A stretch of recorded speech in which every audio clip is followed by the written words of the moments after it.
Praise the Lord.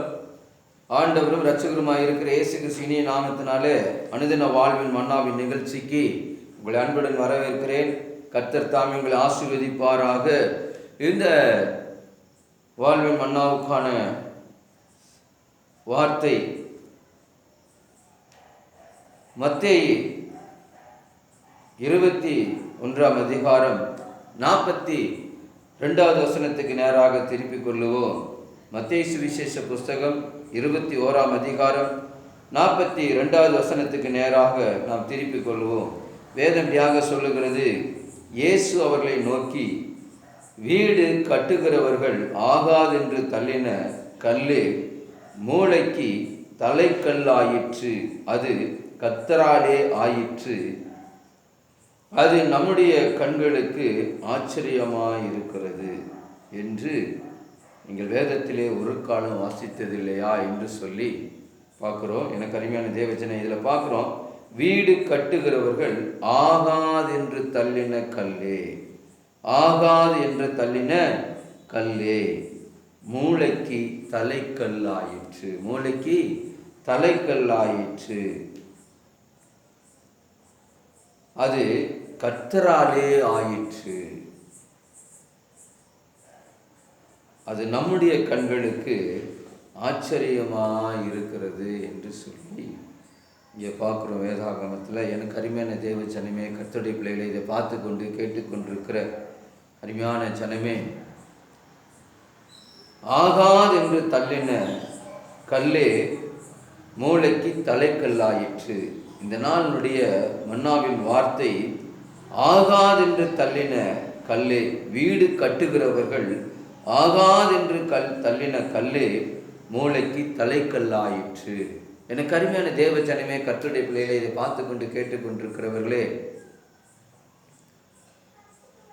உங்கள் அநேகர் பார்த்து சொல்லியிருக்கலாம், நீ ஒன்றுக்கும் ஆகாதவன், எதற்கும் பிரயோஜனம் இல்லாதவன், நீ இருந்து என்ன லாபம், நீ யாருக்கு என்ன உன்னால லாபம் இருக்குது என்று சொல்லியெல்லாம் பலரும் பலவிதமாக உங்களை ஏசி பேசியிருக்கலாம், திட்டியிருக்கலாம், அவமானப்படுத்தியிருக்கலாம், நிந்தித்திருக்கலாம். நீங்கள் ஒன்றுக்கும் உதவாதவர்கள் என்று சொல்லி, ஆகாது என்று சொல்லி உங்கள் வீட்டாரை சொல்லி இருக்கலாம். ஆமென், அல்லேலூயா. யோசேப்பினுடைய காரியத்தில் தன்னுடைய சகோதரர்கள் எல்லாம் அவனை பகைத்தார்கள், அவன் ஆகாது என்று தள்ளினார்கள், அவன் ஆகாது என்று குழியில போட்டார்கள். ஆனால் கவனிங்க, யோசேப்பை கர்த்தர் எகிப்து தேசத்திலே உயர்த்தினார்.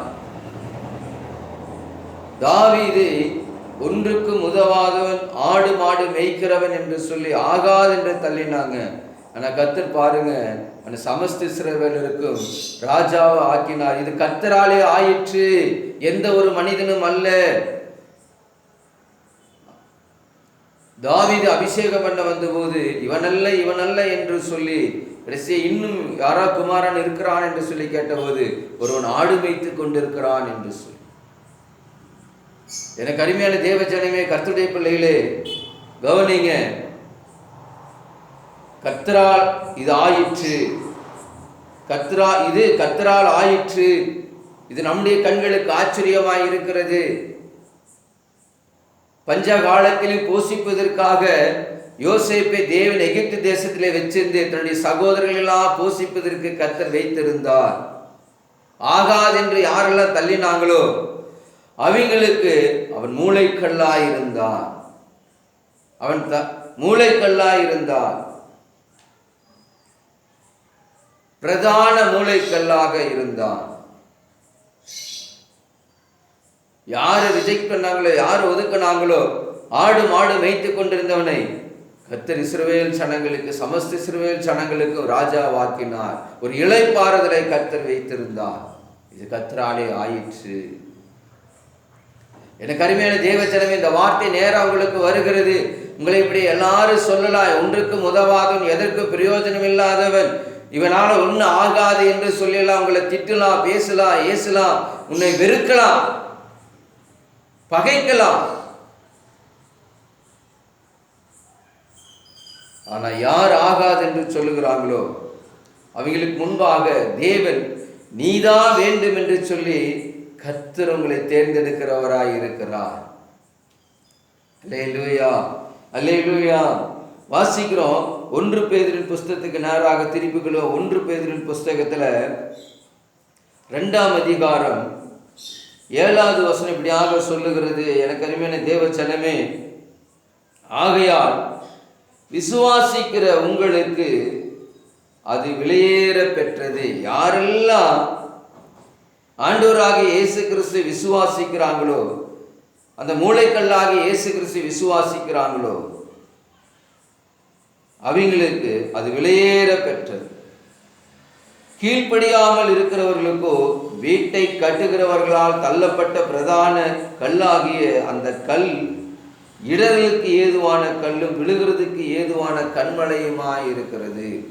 ஆண்டவராகிய இயேசு கிறிஸ்து ஆகாதென்று சொல்லி ஆண்டவராகிய இயேசு கிறிஸ்து கல்வாரி சிலுவையிலே அவர்களை மரணத்திலே ஒப்பு கொடுத்த அந்த யூத ஜனங்களுக்கு கர்த்தர் பாருங்க, அவரை உயர்த்தினார். பிதாவாகிய தேவன் அவரை உயர்த்தினார். யார் ஆகாது என்று சொல்லி தள்ளினாங்களோ அவர் மூலதான் ரட்சிப்பு. இயேசுவை யாரெல்லாம் புறக்கணித்தார்களோ, யாரெல்லாம் வேண்டாம் என்று சொன்னார்களோ, அவங்களுக்கு ரட்சிப்பே ஆண்டவராகிய இயேசு கிறிஸ்து. வானத்திலும் பூமியிலும் ரட்சிக்கப்படுவதற்கு இயேசு கிறிஸ்து நாமம் அல்லாமல் வேறொரு நாமம் கட்டளையிடப்படவில்லை.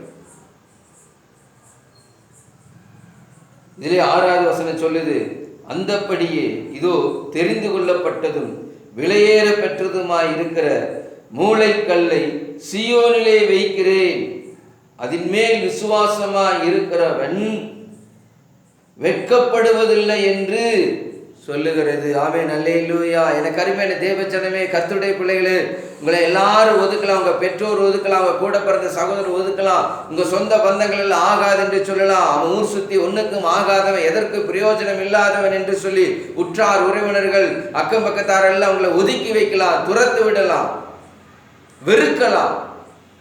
ஆனால் உங்களை நேசிக்க ஆண்டவராக இயேசு கிறிஸ்து இருக்கிறார். அவரை விசுவாசிக்கிறவன் வெட்கப்பட்டு போவதில்லை. எந்த இடத்துல நீங்க வெட்கப்பட்டிருந்தீங்களோ அதே இடத்துல தேவன் உங்களை உயர்த்தி மேன்மைப்படுத்துவராயிருக்கிறார். எந்த சகோதரர்களுக்கு முன்பாக யோசேப்பு வெட்கப்பட்டானோ அவர்களுக்கு முன்பாக கர்த்தர் அவனை உயர்த்தி வைத்திருந்தார். யாரெல்லாம் ஆடு மேய்க்கத்தான் லாக்கின்னு சொல்லி தாவீதை ஒதுக்கினாங்களோ அவங்களுக்கு முன்பாக கர்த்தர் அவனை சமஸ்த இஸ்ரவேலருக்கு ராஜாவாக்கினார். எந்த யூதர்கள் இயேசுவை புறக்கணித்தார்களோ அவர்களுக்கு முன்பாக தேவன் குமாரனாகிய இயேசு கிறிஸ்துவை உயர்த்தி வைத்தாருங்க. அந்த மூளைக்கல்லாகிய பிரதான மூளைக்கல்லாகிய இயேசு கிறிஸ்துவை யார் விசுவாசிக்கிறாங்களோ அவங்க ஒரு நாளும் வெட்கப்பட்டு போகவே மாட்டாங்க. நீங்க எந்த இடத்துல வெட்கப்பட்டு போனீங்களோ அதே இடத்துல கர்த்தர் உங்களை உயர்த்துவார். யாரு குழியில தூக்கி போட்டாங்களோ அவங்களுக்கு முன்பாக கர்த்தர் அவனை உயர்த்தி வைத்தார். விசுவாசம், தேவன் மேல் உள்ள விசுவாசம், இயேசு கிறிஸ்துவின் மேல இருக்கிற விசுவாசம், பிரதான மூளைக்கல்லாகி இயேசுவின் மேல விசுவாசம், நீ வெட்கப்பட்டே போக மாட்ட. உன் வீட்டை இயேசு கிறிஸ்துவின் மேல கட்டுங்க, அந்த அஸ்திவாரத்தின் மேல கட்டுங்க. புத்தி உள்ள மனுஷனா இருந்து கண்மலையின் மேல கட்டுங்க, விசுவாசத்துல கட்டுங்க. வெட்கப்பட்ட இடத்துல உங்களை கர்த்தர் தலை நிமிர்ந்து நடக்க பண்ணுவார். ரோமர் புஸ்தகம் பார்க்கிறோம். ரோமர்ல 9ஆம் அதிகாரத்துக்கு நேராக திருப்பிக் கொள்ளுவோம். ரோமர் 9ஆம் அதிகாரத்துக்கு நேராக திருப்பிக் கொண்டு அதுல 33வது கடைசி வசனம் இப்படியாக சொல்லப்படுகிறது. இதோ இடதுக்கு கல்லையும் தவறுதற்கு கண்மலையும் சீயோனிலே வைக்கிறேன், அவரிடத்தில் விசுவாசமாய் இருப்பவன் எவனோ அவன் வெட்கப்பட்டு போவதில்லை என்று சொல்லி பார்க்கிறோம். நீ ஆண்டவராகிய இயேசு கிறிஸ்துவை, கண்மலையாகிய இயேசு கிறிஸ்துவை விசுவாசிக்கிற ஒரு மனிதனும் வெட்கப்பட்டு போவதில்லை. ஒரு மனுஷி வெட்கப்பட்டு போவதில்லை. நீ விசுவாசத்தோடு ஆண்டவராகிய இயேசு கிறிஸ்து, கண்மலையாகிய இயேசு கிறிஸ்துவின் ஆமென் மூளைக்கல்லாகிய இயேசு கிறிஸ்துவை நீ விசுவாசி. நீ வெக்கப்பட்டு போக மாட்ட. கர்த்தர் நிச்சயம் உங்களை உயர்த்துவார்கள். நீங்க எதற்கு உதவாதவர்கள் என்று சொல்றீங்களா? மற்றவங்க சொல்றாங்களா? நீங்க எதற்கும் பிரயோஜனம் இல்லைன்னு சொல்றாங்களா? கர்த்தர் உங்களை தான் தேர்ந்தெடுக்கிறாரு. நீங்க விசுவாசிங்க, உங்களை கர்த்தர் எடுத்து பயன்படுத்த வல்லமையுள்ள தேவனாய் இருக்கு. எனக்கு அருமையான தேவ ஜனமே, கர்த்தருடைய பிள்ளைகளே, இதை பார்த்து கொண்டிருக்கு இந்த நேரத்தில் இருக்கிற இடத்துல முழங்கால் படியிட்டு, ஆண்டவரே இயேசுவே, இனி ஆகாதவன் என்று சொல்லுகிறாங்களே, ஆகாதவன் என்று தள்ளுகிறாங்களே, ஆகாது என்று உன்னை தள்ளினவர்களுக்கு முன்பாக தேவன் உன்னை உயர்த்தினது போல ராஜா, ஆண்டவரே என்னை உயர்த்தும் ஆண்டவரே. வீடு கட்டுகள் ஆகாது என்று தள்ளின கல்லு மூளைக்கல் ஆயிற்று, அது கர்த்தராலே ஆயிற்று. ஆண்டவரே என் வீட்டை கட்டுவதற்கு என்னை ஆகாது என்று சொல்லினார்கள், அவர்களுக்கு முன்பாக அதை கட்டுவதற்கு என்னை மூளைக்கல்லாக பிரதான கல்லாக எடுத்து பயன்படுத்துங்க ஆண்டவரே, பிரதான கல்லாக எடுத்து பயன்படுத்துங்க ஆண்டவரே. முக்கியமான கல் மூளைக்கல், சீஃப் கார்னர்ஸ்டோன், உங்களை பிரதானமாக கர்த்தர் எடுத்து பயன்படுத்துவார்கள். நீங்க விசுவாசிங்க. இப்பொழுதே முழங்கால் படியிட்டு, ஆண்டவரே என்னையும் பயன்படுத்தும். நான் எந்த இடத்துல விழுந்தனோ, எந்த இடத்துல வெக்கப்பட்டனோ, அந்த இடத்துல என்னை தலை நிமிர்ந்து நடக்க பண்ணுங்க ஆண்டவர் என்று கேளுங்க. கர்த்தர் நிச்சயம் உங்களை ஆசீர்வதிப்பார். தேங்க்யூ.